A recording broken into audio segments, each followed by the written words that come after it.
mengatur, merencanakan, melaksanakan majelis pada hari ini. Mudah-mudahan dipanjangkan umurnya, sehatkan badannya, dimudahkan urusannya, dikabulkan hajatnya, semakin dicinta Allah SWT dan Rasulnya. Segenap hubabah para syarifah, pimpinan-pimpinan pondok pesantren, juga pimpinan-pimpinan majelis ta'lim dan para ustadzah, kita doakan semoga selalu dalam limpahan rahmat dan keberkahan dari Allah SWT insyaallah. Segenap santri-santri serta tentu saja yang sama-sama kita cintai, semua yang sama-sama saya sayangi, yang sangat saya sayangi, semua yang hadir di majelis ini, baik ibu-ibu, kakak-kakak, adik-adik, anak-anak, yang mudah-mudahan semuanya dirahmati dan dicintai Allah, disayangi dan disyafaati Nabi besar Muhammad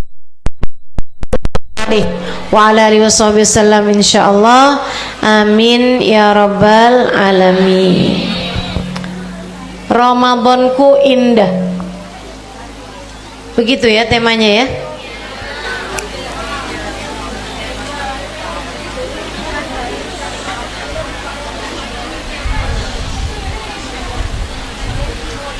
Ramadanku indah. Kita dikumpulkan di sini untuk kajian dengan tema Ramadanku indah. Sekaligus juga memperingati 1000 hari wafatnya Nyai Hajah Siti Rahmah Abdul Malik. Kita doakan semoga arwah beliau dibahagiakan Allah dalam alam kuburnya, dijadikan kuburnya sebagai raudhah min riyadil jannah.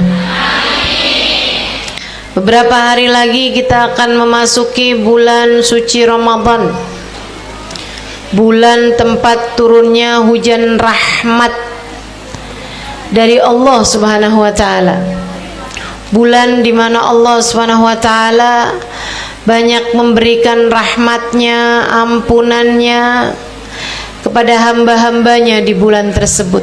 Bulan kita, bulannya umat Nabi Muhammad, yang kata baginda kita Nabi besar Muhammad, wa Ramadan syahru ummati, bulan Ramadan bulannya umatku. Karenanya memang penting bagi kita untuk memastikan Ramadan kita indah. Ramadan itu kalau indah bakal jadi bulan yang menjadi penjagaan 11 bulan sesudahnya. Nabi itu dari mulai masuk bulan Rajab udah siap-siap mau masuk Ramadan. Nabi nggak pernah minta panjang umur. Makanya umur Nabi itu nggak panjang-panjang amat. 63 tahun kalau hitungan bulan Hijriah, 61 tahun kalau hitungan bulan Masehi. Hitungan Aprilnya tuh, Nabi Muhammad kan lahir April. Nah, Nabi Muhammad alaihissalam wafatnya itu di usia 61 tahun kalau hitungan bulan Masehi, 63 tahun kalau hitungan bulan Hijriah. Masih muda. Saya sesudah berumur sekarang nih, saya kira-kira umur berapa tahun ini?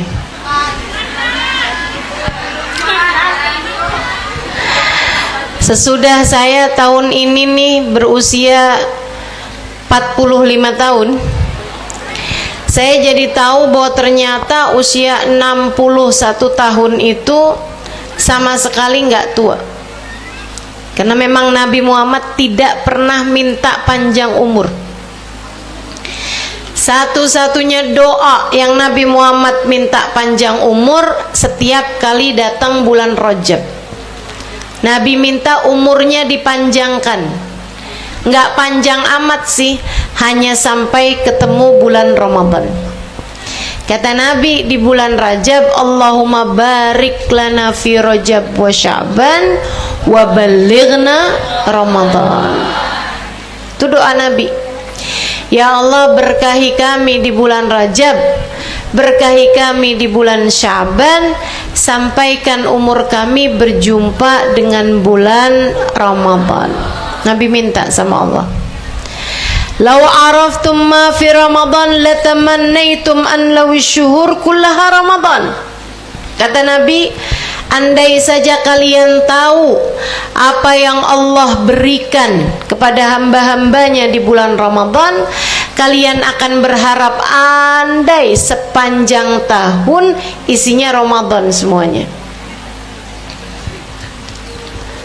Tapi ya karena kita nggak tahu apa yang Allah turunkan di bulan Ramadan, makanya kadang-kadang malah kalau masuk bulan Ramadan ngerasa berat, ya ampun puasa lagi nih, nggak bisa ngerujak siang-siang, nggak bisa bakso sore-sore, nggak bisa makan Indomie pakai rawit kalau hujan. Karena memang yang Allah turunkan pada bulan suci Ramadan luar biasa besarnya. Itu sebabnya para ulama-ulama kita yang mengerti Ramadan, mereka bahkan 6 bulan sesudah Ramadan isinya introspeksi diri. 6 bulan sebelum bulan suci Ramadan mereka isinya siap-siap. Apalagi kalau udah kayak begini nih, udah mau deket-deket Ramadan, siap-siap kayak pengantin menanti-nanti saat bersanding di pelaminan, seperti seorang pinangan bersiap-siap mau sanding di pelaminan. Tambah deket tambah deg-degan, tambah deket tambah, ya Allah, keterima nggak nih, bagus nggak nih, gimana nih keadaannya nih kalau masuk Ramadan nih, ya Allah, mudah-mudahan pantas diterima Allah. Karena memang nyatanya amal-amal manusia itu semuanya diajukan kepada Allah, dan Allah mengatakan kullu amal ibni adam lahu illa shaum fa innahu li wa ana ajzi bih. Semua amal perbuatan anak manusia buat mereka sendiri. Ada puasa, ada zakat, ada haji, ada zikir, ada Quran, ada sholat, ada segala macam kebaikan-kebaikan yang dilakukan anak manusia. Kata Allah, kullu amal ibni adam lahu. Semua amal perbuatan ini buat mereka semuanya sendiri dah, buat yang ngerjain. Illa saum, yang saya mau ambil hanya puasanya aja. Fa inna sauma li wa ana ajzi bih. Puasa itu adalah amal mereka untukku, akulah sendiri yang akan memberikan balasannya. Puasa, dari semua amal-amal perbuatan kita, Allah paling suka sama ibadah kita yang namanya puasa, terutamanya puasa wajib Ramadan. Puasa sunnah juga Allah suka. Allah suka sama hambanya yang sering puasa itu. Apalagi kalau puasanya ditambah dengan memuasakan seluruh anggota tubuh dari maksiat. Apalagi jika puasanya ditambah dengan tidak mengikuti hawa nafsu dan keinginan di saat berbuka puasa. Tambah cinta Allah, tambah suka Allah. Bahkan nanti nih kalau bulan Ramadan, umat Islam kan berpuasa semuanya, subhanallah memang. Bahkan yang kadang nggak sholat aja kalau waktunya puasa, puasa mereka. Pernah lihat nggak orang sholat enggak tapi puasa iya gitu? Itu Allah Subhanahu wa taala kalau datang waktunya puasa, Nabi Muhammad cerita Allah akan membanggakan hamba-hambanya tersebut kepada para malaikat.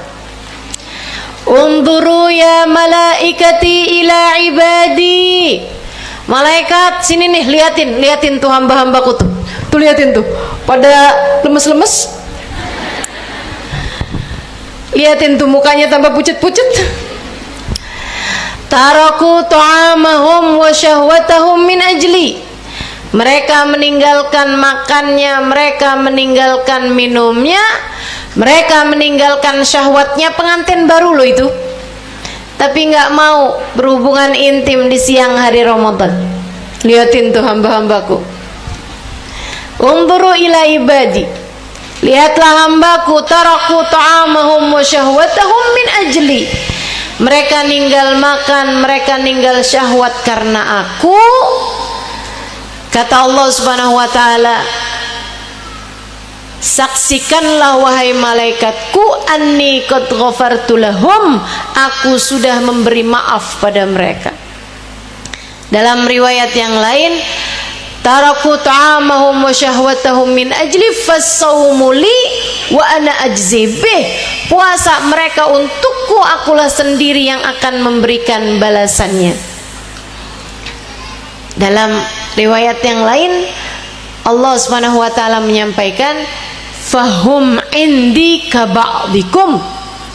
Mereka ini hamba-hambaku meninggalkan makan minumnya karena aku, seperti kalian wahai para malaikatku. Fahum indi ka ba'dikum. Maka hamba-hambaku yang pada puasa ini di sisi aku derajat mereka seperti kalian para malaikat-malaikatku. Masya Allah, Masya Allah. Mudah-mudahan Allah terima. Mudah-mudahan Allah terima.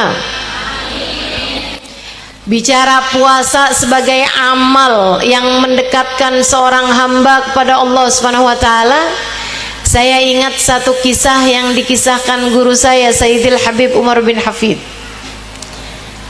Ada seorang santri lagi pulang mondok. Nah, ini banyak santri nih.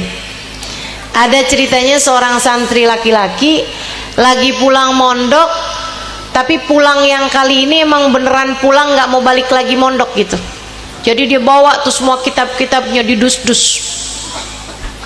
Ikut kafilah rombongan dagang pulang ke kampungnya. Di tengah jalan kafilahnya dirampok, diambil semuanya barang-barang dagangan punyanya orang-orang ini, termasuk kitab-kitabnya dia.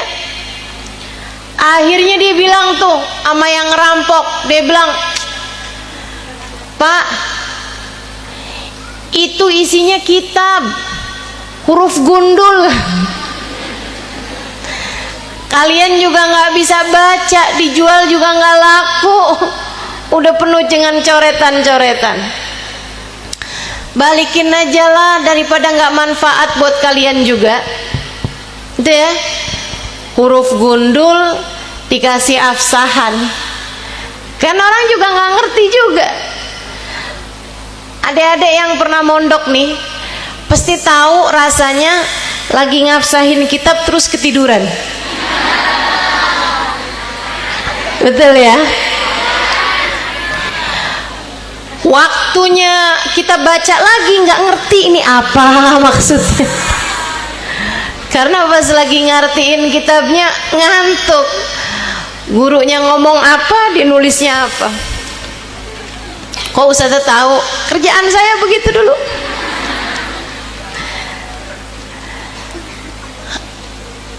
Akhirnya katanya orang-orang itu, dia bilang, wah kita nggak tahu kalau kamu mau ngambil lagi sesuatu ngomongnya sama ketua kita. Di mana ketuanya? Tuh di sana ada tenda, di dalamnya ada beberapa orang perampok-perampok dan ada ketuanya perampok di situ. Disamperin dong sama dia. Ini santrinya berani nih ya. Jadi dia datang ke situ, diliatin di tenda yang sangat besar itu ada perampok-perampok nih. Terus ada ketuanya perampoknya kan langsung kelihatan tuh. Nah, ini salah satu cerita yang pernah diceritakan Habib Umar nih ya. Akhirnya dia mau pergi ke perampok nih kan, mas ketua perampok nih masih lagi lihat-lihat. Saat itu lagi datang orang yang ngajuin makan, minuman. Jadi kayak lagi ngedarin minuman gitu. Ya. Khadimnya mereka tuh, pelayan mereka lagi ngedarin minuman teh, kopi gitu. Ini perampok zaman dulu nih, minumnya masih begituan. Saya nggak tahu udah sekarang minumnya apa. Tuh orang-orang perampok-perampok itu pada ngambil, ada yang ngambil kopi, ada yang ngambil teh gitu sesuai dengan selera mereka. Sampailah ke kepalanya perampok. Kepalanya perampok diajukan itu, dia bilang, maaf, ana lagi puasa. Puasa Senin Kemis. Tapi ngerampok.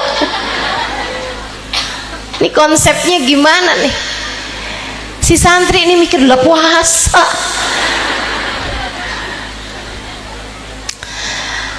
Akhirnya disamperin tuh sama dia. Dia bilang, Pak, saya ini santri lagi pulang mondok. Siapa? Saya yang nanya. Enggak ya, enggak ada percakapan begitu, enggak. Dia bilang, saya minta kitab saya ini yang dari hasil mondok ini dibalikin sama saya, toh juga enggak ada manfaatnya. Dia bilang, oh jadi diantara barang yang dirampok ada kitab-kitabmu nak?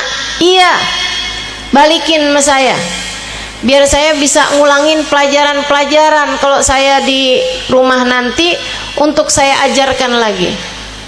Kamu mondok? Berapa lama? 10 tahun. Lama ya. Dia bilang, jadi kamu mondok 10 tahun, ilmu kamu adanya di situ. Iya Pak, kalau saya nggak dibalikin kitabnya saya nggak bisa ngajar. Salah kamu nak. Kok salah saya? Ilmu itu jangan ditaruh di kitab, nanti bisa dicuri. Ilmu itu taruhnya di sini. Kamu nggak pernah dengar al ilmu fis sudur, la fis sutur. Ilmu tuh adanya di dadamu, di hatimu, bukan di lembaran-lembaran kitabmu. Iya deh Pak, saya ingat-ingat nasihat Bapak, tapi balikin kitab saya. Oh iya dah, saya balikin. Seneng tuh dia. Dia bilang, tapi Pak, Bapak juga aneh nih. Kenapa gitu? Bapak nih ngerampok hartanya orang, tapi Bapak puasa sunnah, aneh Bapak juga. Dia bilang, oh kamu nih santri tapi perlu saya ajarin. Duduk.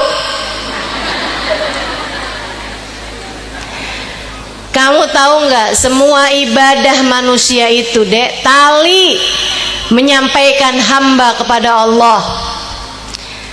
Tali-tali saya sama Allah udah saya putus-putusin, banyak yang saya putus-putusin.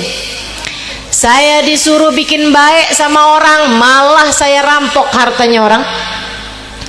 Saya disuruh sedekah, malah saya ngambil hartanya orang. Suruh ngeluarin, malah saya ambil hartanya orang. Ada banyak tali-tali Allah yang saya putuskan, tapi saya punya tali nggak mau saya putusin semuanya. Karenanya saya jagain puasa sunnah Senin Kamis dari sejak bertahun yang lalu, nggak pernah saya tinggalin. Saya berharap satu tali ini suatu hari menyampaikan saya kepada Allah. Waduh, kepala perampok kayak kiai. Akhirnya dia ambil tuh kitabnya, dia pulang. Dia bilang, saya ingat terus tuh nasihatnya kiai kepala perampok itu tadi. Ilmu jangan di kitab, ilmu di hati, ilmu di hati. Saya hafalin pelajaran-pelajaran, saya masukin dalam hati saya. Hukum-hukum saya pelajarin lagi, saya masukin dalam hati saya. Semua ilmu-ilmu itu saya masukkan dalam hati saya, sehinggalah saya menjadi salah satu dari ulama-ulama di kampung saya, di negeri saya. Dia bilang, bertahun kemudian dari itu, kayak berpuluh tahun dari itu. Satu hari Allah mentakdirkan saya berangkat pergi haji. Habis selesai saya mengerjakan ibadah haji, semua ritualnya.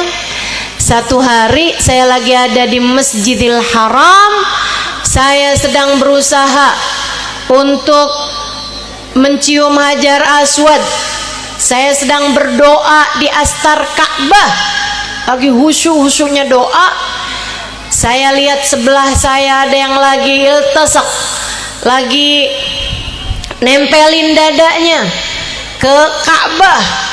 Dia berdoa, ya Rab, abdukal abik yarja ilaik.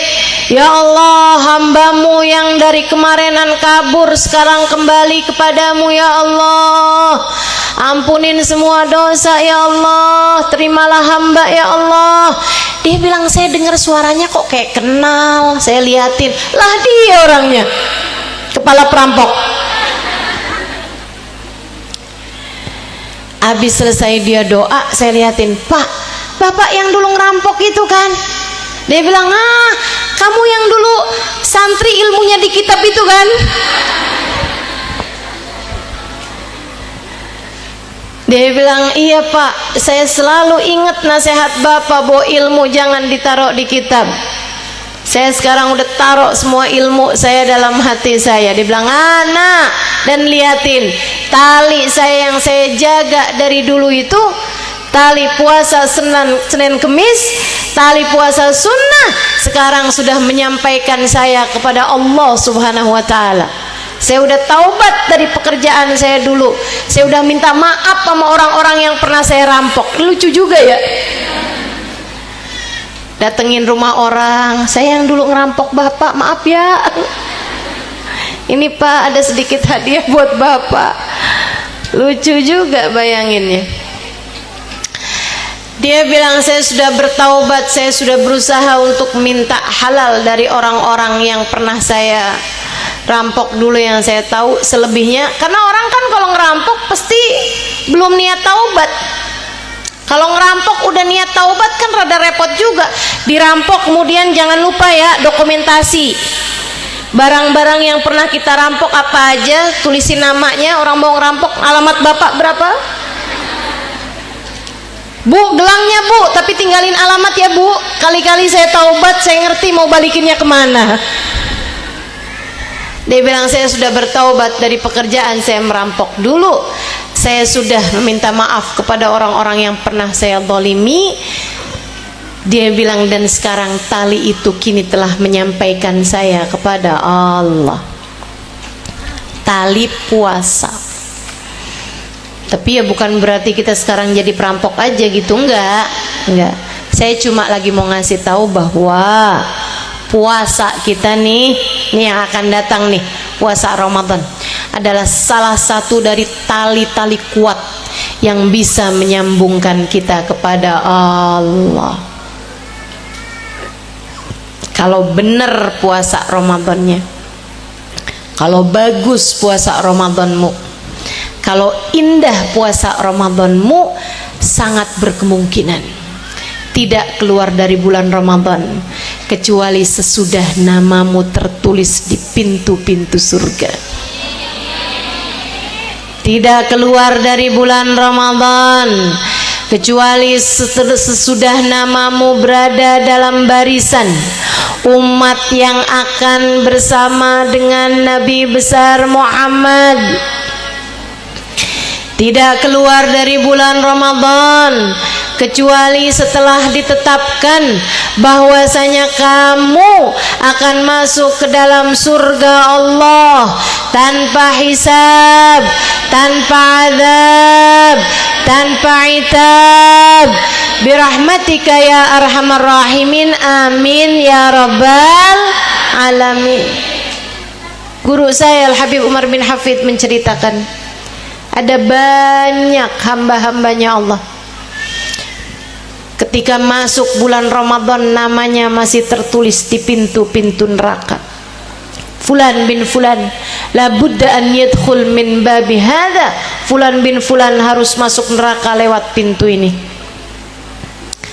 Tapi ketika dia bagus Ramadannya, ketika dia bagus puasanya, bagus trawehnya, bagus Qur'annya, bagus taubatnya, bagus permohonan ampunnya, bagus sujud-sujudnya, bagus linangan air matanya karena mengkhawatirkan dosa-dosanya, Allah pun kemudian mengeluarkan namanya dari pintu neraka, Allah tuliskan di pintu surga. Tapi dia masih ibadah, tapi dia masih terus ibadah, tapi dia masih terus mengerjakan kebaikan-kebaikan, Allah pun menaik-naikkan namanya terus sampai tidak keluar dia dari bulan Ramadan kecuali sesudah namanya berada di Firdausul A'la, surga Firdaus yang paling tinggi. Inna fil jannati bab yuqalu lahu Rayyan. Sesungguhnya di akhirat nanti, di surga nanti terdapat satu pintu namanya pintu Rayyan. La yadkhuluhu illa shaimun. Enggak ada yang masuk surga lewat pintu itu selain ahli-ahli puasa. Siapa tahu salah satu di antara kita, salah satu di antara kita atau banyak di antara kita termasuk di antara mereka ahli puasa tersebut. Amin ya rabbal alamin. Puasa Ramadan datang kepada Allah tidak hanya sekedar bawa badan, utamanya adalah bawa hati. Hatimu tuh dibawa juga biar bisa menjalankan puasa Ramadan dengan yang terbaik insya Allah. Hati yang merunduk, hati yang menunduk, hati yang sujud, hati yang pasrah, hati yang tawadhu kepada Allah subhanahu wa ta'ala jalla jalaluhu wa ta'ala azamatuh. Karena yang Allah janjikan di bulan Ramadan banyak, dan pemberian Allah tuh kayak air, tidak mengalir kecuali ke tempat yang rendah. Demikian pula hati kamu tuh, kalau kamu letakkannya agak tinggi, agak susah masuknya pemberian Allah. Maka datanglah kepada bulan Ramadan dengan inkisar. Datanglah kepada bulan Ramadan dengan membawa hati yang patah, hati yang merunduk, hati yang patah kepada Allah subhanahu wa ta'ala. Ya Allah, ya Allah, ya Allah, tak pantas rasanya diri ini menujumu. Akan tetapi ya Allah, terima kasih atas rahmat yang kau berikan kepada kami ya Allah. Terimalah kami di bulan agung mulia ini ya Allah. Ada banyak hal yang dijanjikan, yang malamnya lebih mulia daripada siangnya. Saya dulu pernah tanya sama guru saya, Hubabah Nur.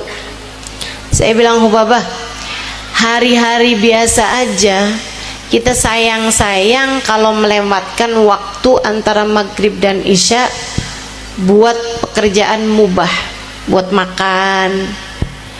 Sayang-sayang, hari-hari biasa nih kita sayang-sayang antara maghrib sama isya tuh sebaiknya ibadah. Tuh Quran, zikir, ilmu, bagus antara maghrib dan isya.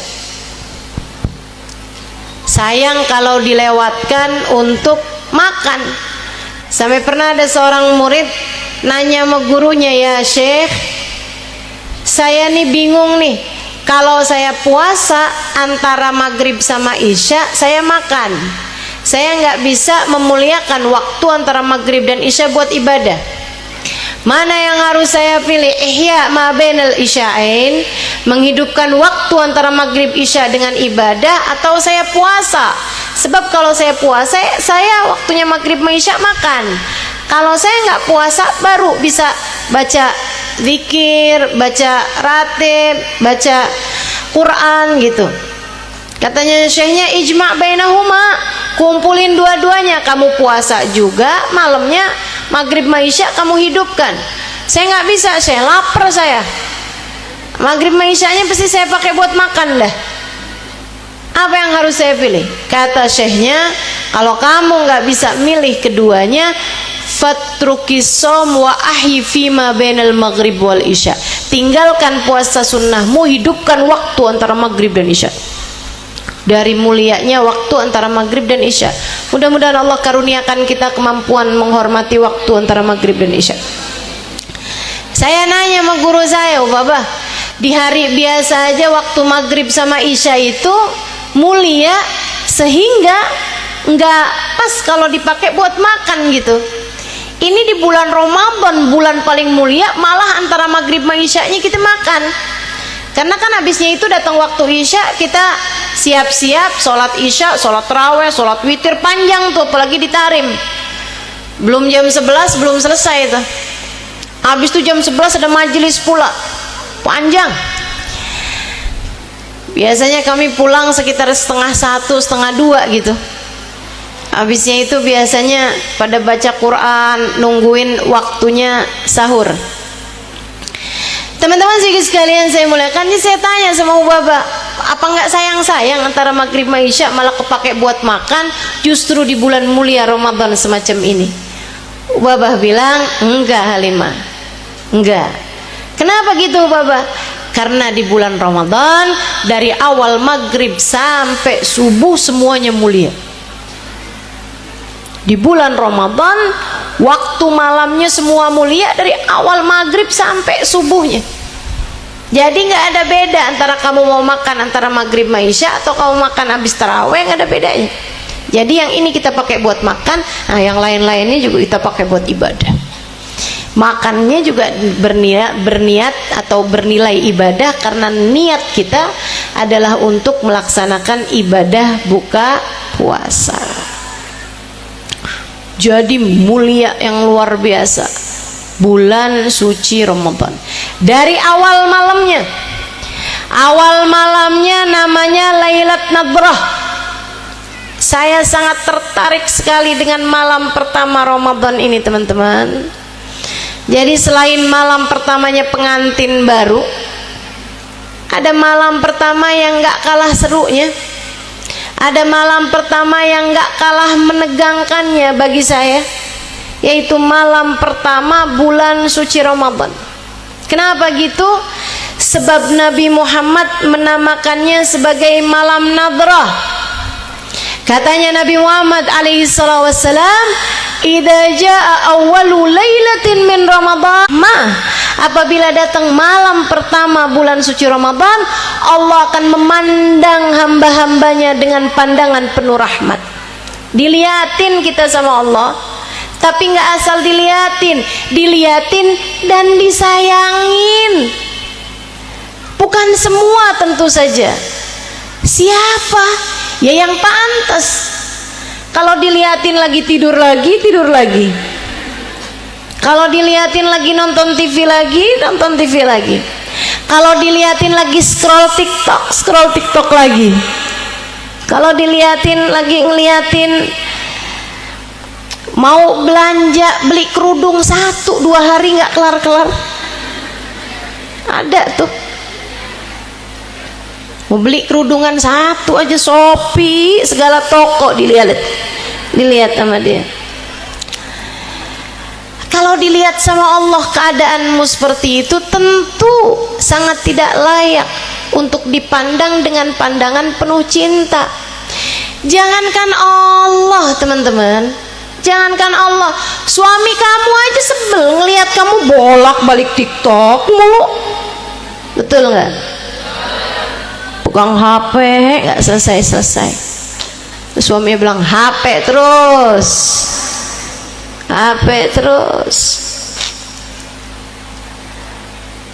Idza jaa awwalu lailatin min Ramadan nadarallahu ila ibadihi bi'ainir rahmah. Kalau datang malam pertama Ramadan, Allah akan lihat hamba-hambanya, termasuk kamu, termasuk saya. akan dilihat Allah, disensor sama Allah. Mana yang layak aku cintai, mana di antara hambaku yang pantas aku sayangi, mana di antara hambaku yang pantas aku rindui. Allah akan lihat kita semuanya. Semoga semuanya layak dilihat dengan pandangan kasih sayang. Siapa yang malam hari itu lagi baca Quran, udah ngantuk-ngantuk ditahanin tetap dia baca lagi, kan lucu dilihatnya, ya ampun. Dia kepengen baca firman-firmanku, sampai ngantuk-ngantuk tetap ditahanin juga. Udah tidur ngimpi 1 babak, tidur lagi ngimpi 2 babak, sampai 5 babak mimpinya, tetap aja dia berusaha buat terus baca Qur'annya. Duh, aku cinta pada hambaku yang satu ini. Ada lagi yang dilihat Allah, habis selesai sholat, sholat lagi, selesai sholat, sholat lagi, selesai sholat, sholat lagi. Aku cinta pada hambaku yang satu ini. Ada yang malam hari itu sesudah sholat tarawih dia baca Quran, dia kemudian mengingati dosa-dosanya, dia beristighfar, dia bermunajat, dia lirih berkata, ya Allah, ya Allah, ya Allah, datang bulan Ramadan tahun ini, ya Allah, maafkan diri yang masuk Ramadan belepotan dosa ini, ya Allah. Maafkan diri yang masuk Ramadan berlumuran dosa ini, ya Allah. Memasuki bulan sucimu, tapi diri ini kotor dengan dosa-dosa selama ini. Akan tetapi diri ini berharap untuk Engkau lihat, untuk Engkau sayangi, untuk Engkau terima, ya Allah. Sebab diri ini merasa malu kepadamu, ya Allah. Kamu datang di malam pertama bulan Ramadan dengan linangan air mata taubatmu kepada Allah. Allah pun mengatakan, wahai hambaku, kamu berbuat dosa, namun kamu tahu aku adalah Tuhan yang memiliki ampunan. Kemarilah, bawalah dosa-dosamu untuk aku ampuni. Siapa yang datang kepada Allah dengan bergunung-gunung dosa, bertaubat kepadanya, Allah akan datang padanya dengan bergunung-gunung ampunan dan menghancurkan dosa-dosanya. Innal kabaira fil ghufrani kallamami. Katanya sahibul burdah,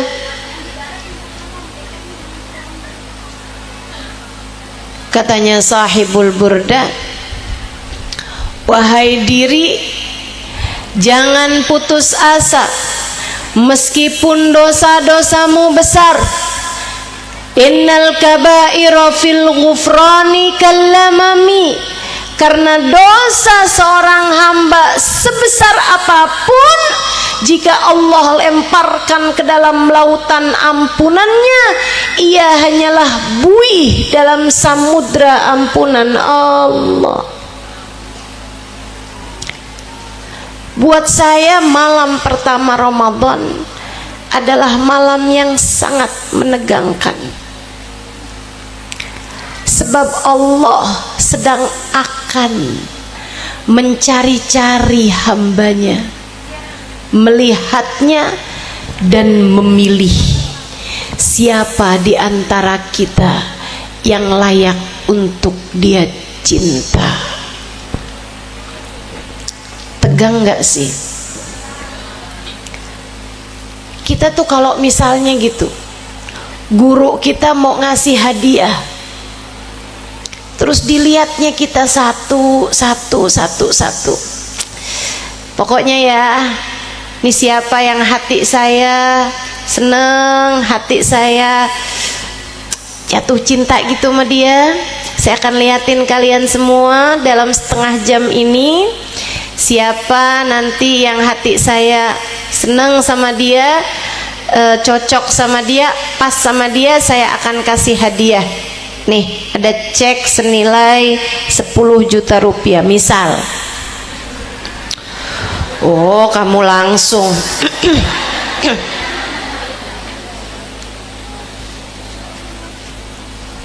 Teman-teman saudaraku sekalian, ini bukan sekedar 10 juta rupiah. Ini bukan sekedar harta yang bisa kamu ukur nilainya.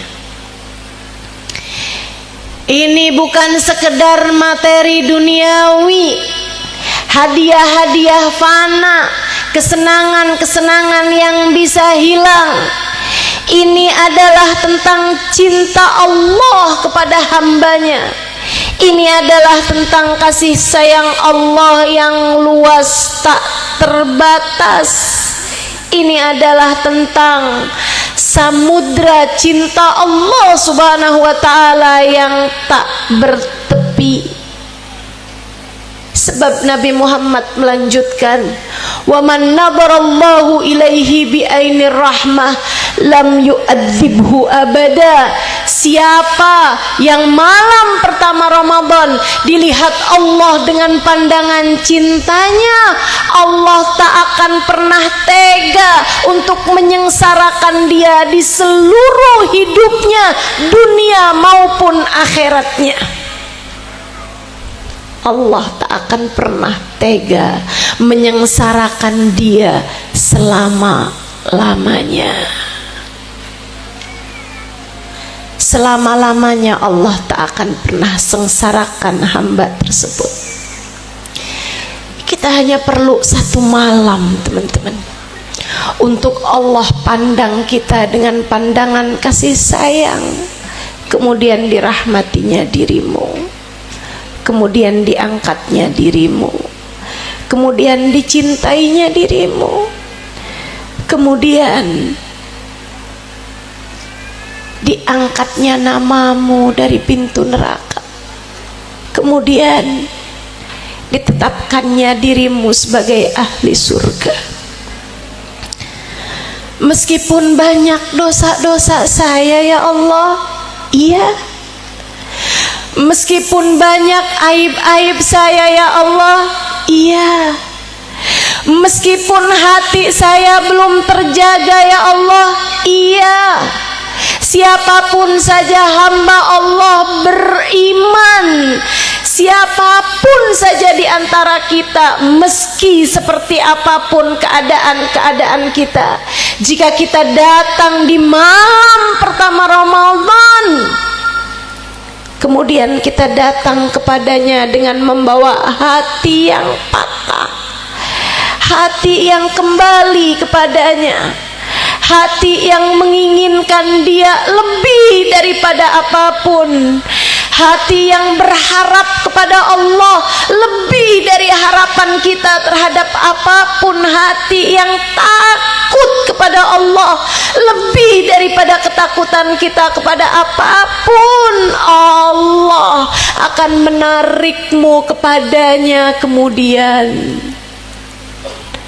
menenangkan hatimu, mendamaikan jiwamu, menarikmu di sisinya, menerimamu, dan tak akan lagi menyengsarakan hidupmu, dunia maupun akhiratmu. Tidakkah ini lebih menegangkan bahkan dari malam pertama pernikahan? Jemput, siap-siap. Gimana caranya siap-siap? Salah satunya, jangan bawa dendam masuk ke Ramadan. Ini syarat mutlak. Jangan bawa dendam masuk ke Ramadan. Saling maaf memaafkan sebelum masuk bulan suci Ramadan. Anak yang punya orang tua, masih punya orang tua, mintalah ridho pada orang tuanya. Jangan berani-berani masuk bulan Ramadan tanpa membawa keridhaan orang tuamu, sebab ridallah fi ridal walidain wa sukhtullah fi sukhtil walidain. Ridha Allah terletak pada keridhaan orang tua, murka Allah pun terletak pada kemurkaan orang tua. Bagaimana mungkin kamu berharap disayang sama Allah jika bahkan orang tuamu tidak sayang padamu? Bagaimana mungkin kamu berharap ridhonya Allah jika bahkan orang tuamu tidak ridho padamu? Datengin, minta ridho yang serius. Jangan bilang, mah kosong-kosong ya mah.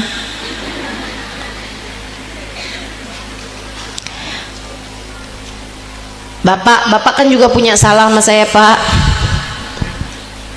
Bapak kalau mau salah bapak saya maafin salah saya ya, Pak.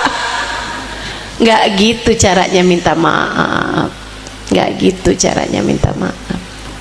Datang yang serius. Minta maaf yang serius. Minta halal yang serius. Dan jangan tunda waktu. Saya ingat ada satu hari di bulan Syawal, ketika majelis udah mulai buka lagi, ada seorang perempuan datengin saya. Dia bilang, Ustazah, makasih Ustazah, makasih Ustazah. Ustazah, saya mau makasih mau Ustazah. Saya bilang, makasih kenapa? Karena ayah saya meninggal. Lah, gimana? Saya mau terima kasih sama Ustazah. Kenapa? Saya bilang, karena ayah saya sudah meninggal. Kok ayah kamu sudah meninggal, kamu terima kasih sama saya? Dia bilang, Ustazah, saya ingat sebelum Ramadan kemarin Ustazah pesan minta maaf sama orang tua, minta maaf sama orang tua. Jangan berani masuk Ramadan sebelum minta maaf sama orang tua. Sepulang dari majelis Ustazah, saya langsung datengin ayah saya. Ibu saya udah meninggal Ustazah, kami hidup hanya berduaan, ayah saya sama saya. Ayah saya udah tua Ustazah. Dia bilang, kami berdua aja, karena nggak semua orang tua udah tua kan. Jadi dia bilang, ayah saya udah tua, sangat tua. Dia bilang, saya datengin ayah saya, terus saya bilang, ayah maafkan saya ya, ridhoi saya ya. Saya pasti sering selama hidup nih bikin ayah kesel. Kadang ayah panggil saya masih sibuk sama handphone. Saya tunda-tunda panggilan ayah gitu. Maafin saya ya, maafin saya. Mungkin ayah pernah gitu melakukan sesuatu, nyuruh saya sesuatu, saya lambat-lambat ngerjainnya, maafin ya. Pokoknya apa aja yang ayah tahu, yang ayah nggak tahu, bahkan yang saya nggak tahu ya, saya minta maaf. Ayah saya bilang, ya Allah nak, ayah ridho sama kamu, ayah sayang sama kamu. Dosa-dosa kamu sama ayah kalau ada semua udah ayah maafin. Ayah ridho sama kamu dari ujung rambut ke ujung kaki. Makasih ya, makasih. Dia bilang, saya ciumin ayah saya pelukin, ayah saya makasih ya, makasih. Sekarang saya udah jauh lebih lega. Sekarang saya udah siap masuk Ramadan dengan hati yang udah siap nih ya, makasih ya. Dia bilang malam hari itu kami makan bersama seperti biasa, ini apa, sampai waktunya tidur ayah saya pergi kamar tidur, saya tidur. Subuh ayah saya masih pergi ke masjid. Dia bilang pagi-pagi beliau masuk kamar, biasanya memang suka tiduran sebentar kalau pagi. Habis itu saya siapin sarapan, saya siapin kopinya. Biasanya ayah saya bangun di jam-jam seperti itu terus makan, ngopi gitu. Hari itu kok sampai kopinya dingin nggak makan-makan gitu. Saya liatin di kamar masih tidur, mungkin beliau sangat lelah atau apa gitu. Saya tinggal lagi, tapi habis setengah jam, sejam kok ayah saya belum bangun juga. Saya deketin ayah saya, ternyata ayah saya sudah meninggal, Ustazah. Ayahnya meninggal. Dia bilang, Ustazah, makasih udah ngajarin saya. Saya nggak tahu kayak apa rasanya kalau saya menunda minta maaf hari itu. Kayak apa penyesalan saya jika sesudah Ustazah kasih tahu saya nggak kerjain, ternyata ayah saya meninggal. Jangan tunda, kita nggak pernah tahu orang tua kita mau kapan berpulang ke rahmatullah. Yang masih pada punya orang tua, dinikmati. Ini mungkin bahasa yang kamu yang belum kehilangan, kamu nggak tahu rasanya. Tapi saya sampaikan kepadamu karena November 2022 ibu saya meninggal dunia, kurang lebih setahun 3 bulan yang lalu. Saya sampaikan kepadamu sebagai orang yang sudah tahu rasanya, yang masih pada punya orang tua, nikmati keberadaan orang tuamu. Umi saya meninggal, saya ikhlas, tentunya. Saya tahu saya sayang sama umi saya sebagaimana anak-anak umi yang lain, tapi saya tahu Allah juga lebih sayang lagi kepada beliau. Saya ikhlas, teman-teman, saya ikhlas. Saya tahu umi saya di alam barzahnya pasti kehidupannya jauh lebih menyenangkan daripada kehidupan beliau di dunia. Saya ikhlas, saya hanya rindu. Saya hanya rindu. Saya rindu buat pegang-pegang tangannya. Saya rindu buat cium-cium tangannya. Busel di badannya. Saya rindu untuk mencium aroma beliau.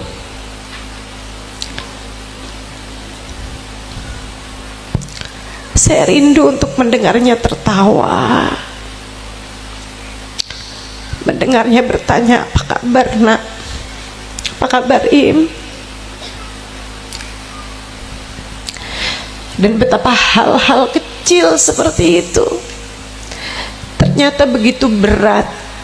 Bener, emang rindu tuh berat, apalagi kalau kita sudah tidak bisa lagi berjumpa, setidaknya di dunia, dengan orang yang kita rindukan. Maka saran saya buat semua teman-teman yang masih punya ibu terutamanya, nikmati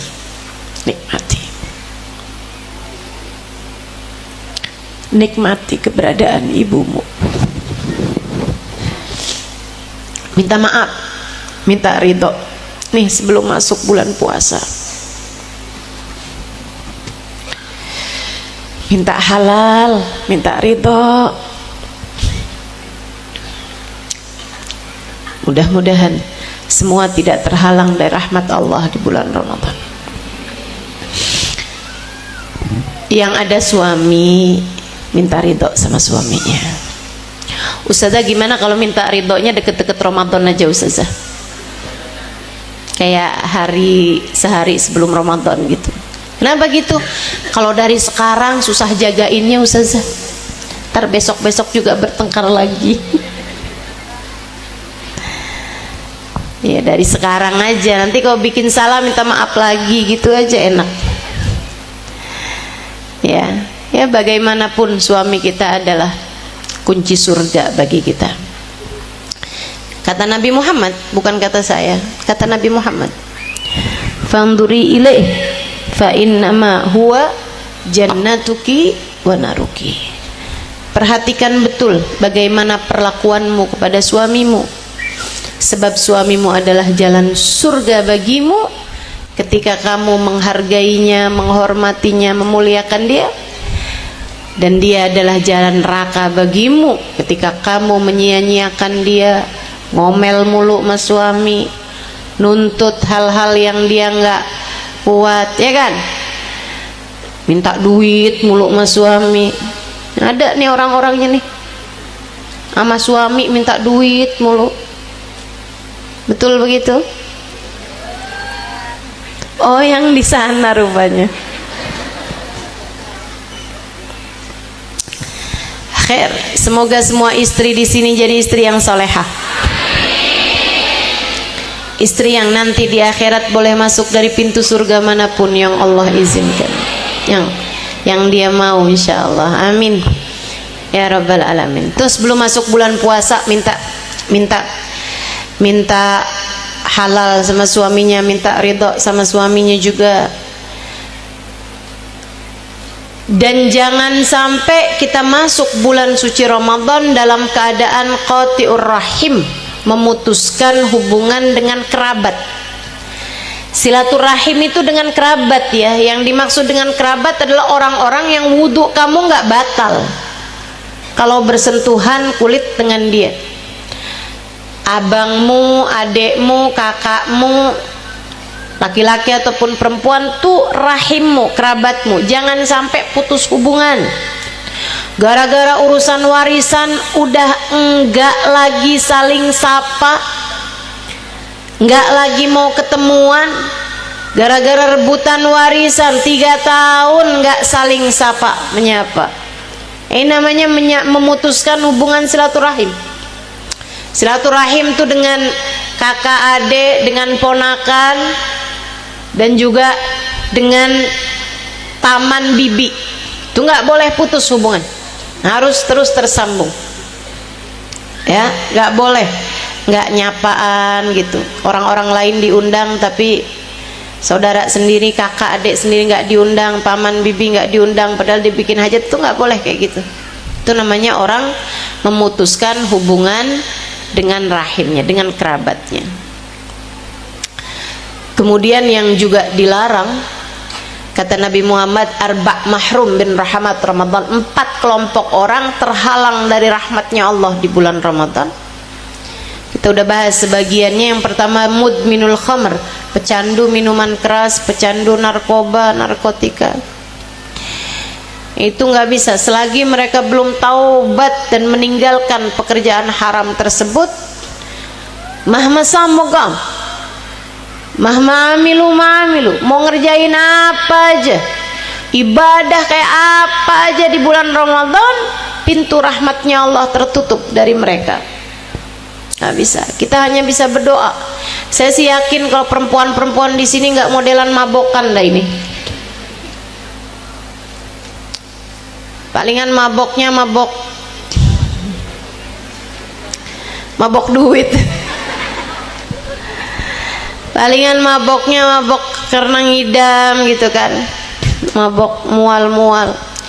Tapi kalau mabok yang begituan saya rasa sih enggak. Kita hanya perlu berdoa, anak kita, cucu kita, orang-orang yang kita sayangi, semoga Allah jauhkan dari benda haram itu, insya Allah. Amin.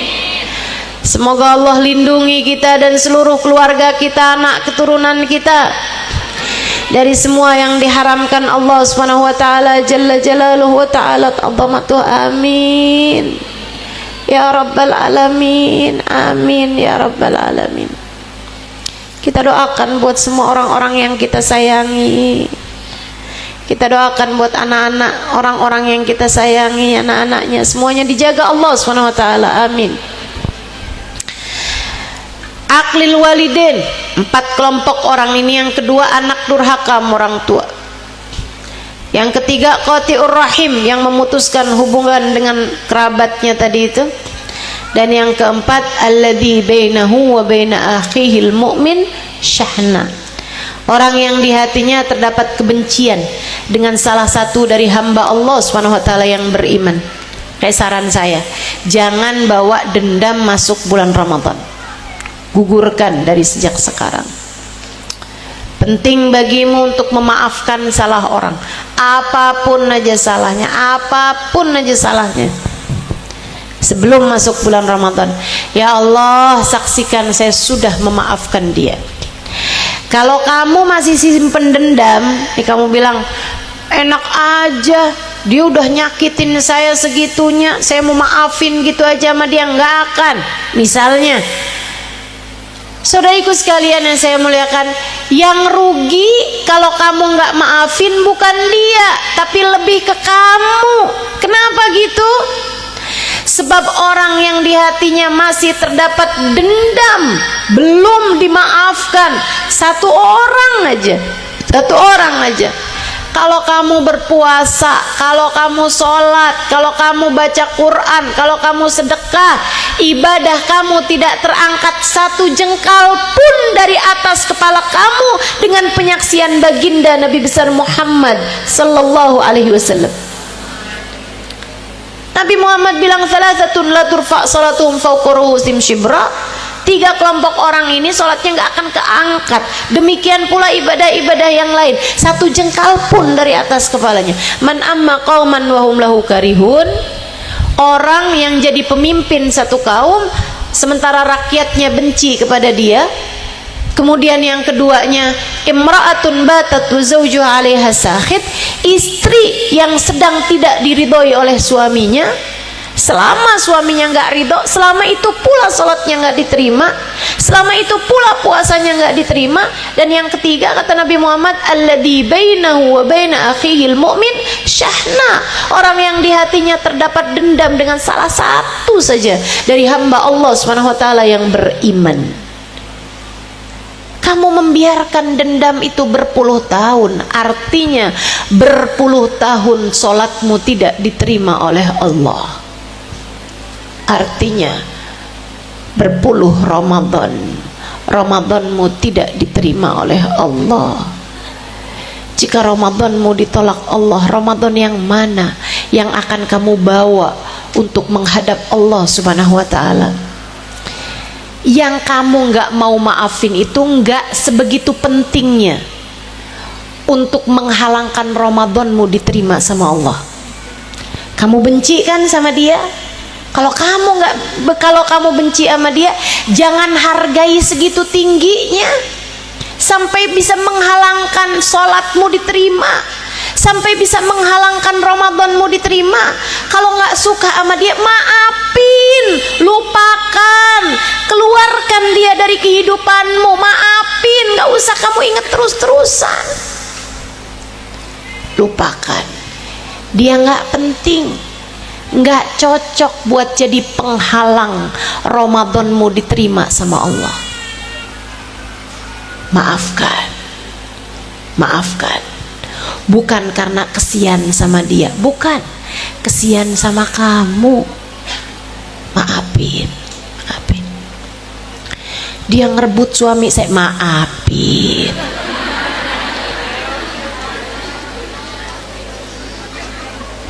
Gimana? Maafin. Saudara sekalian saya muliakan.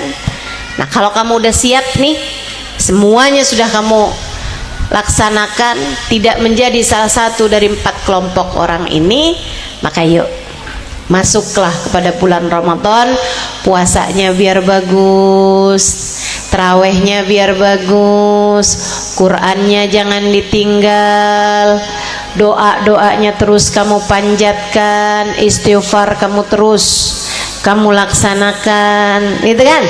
Nah, insya Allah mudah-mudahan jadi orang-orang yang layak diterima di sisi Allah Subhanahu wa ta'ala. Mudah-mudahan kita semuanya jadi hamba-hamba yang mendapatkan semua yang dijanjikan Allah Subhanahu wa taala di bulan Ramadan nanti insyaallah, termasuk Lailatul Qadarnya biar bisa kita dapetin insyaallah. Katanya Habib Muhammad bin Abdullah Haddar, kalau kepengen Ramadannya dapat, Lailatul Qadarnya dapat, jangan tinggal sholat berjamaah, puasanya juga dipuasain dari yang haram-haram, dan jangan ninggal sholat taraweh. 3 hal itu kalau kamu kerjakan, insya Allah saat datang Lailatul Qadar kamu berhasil mendapatkannya, insya Allah. Yuk kita baca suratul Fatihah, kita minta kepada Allah Subhanahu wa taala, semoga Allah Subhanahu wa taala menerima ibadah kita semuanya di sisi Allah Subhanahu wa taala. Mudah-mudahan Allah Subhanahu wa taala mengangkat derajat kita di sisinya insyaallah. Biar Ramadannya semuanya keterima Allah, biar ibadahnya semuanya diterima Allah Subhanahu wa taala ala hadhihi niyah wa bi kulli niyatin salihah. Wa ila hadratin Nabi Muhammad sallallahu alaihi wa alihi wasallam.